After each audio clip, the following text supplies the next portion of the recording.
А ти често ли си в ролята на кошче за емоционални отпадъци? Опитваш ли се постоянно да помагаш на другите или да променяш някого?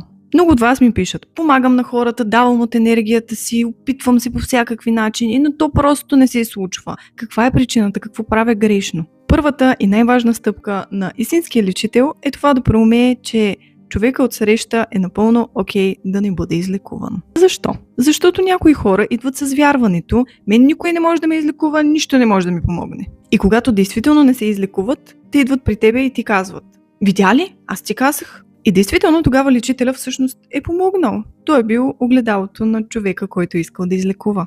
Защото неговото вярване е било, че никой не може да го излекува. Вибрацията на истинския лечител достига само до тези, които имат вярването в себе си, че могат да бъдат излекувани.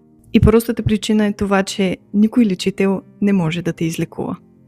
Този, който лекува, си ти самия. А ти често ли влизаш в ролята на спасител? Опитваш ли се да помагаш на хора, които изобщо не искат да се променят? И нещо, което звучи много просто, но е изключително важно. Ако твоя вътрешен опит ти казва, че си там, където трябва да си, там е истината. И нищо външно не може да я замени. Ако това съдържание ти харесва, харесай видеото, сподели го с някой, който се опитва да помага винаги на всички и ме последвай за още.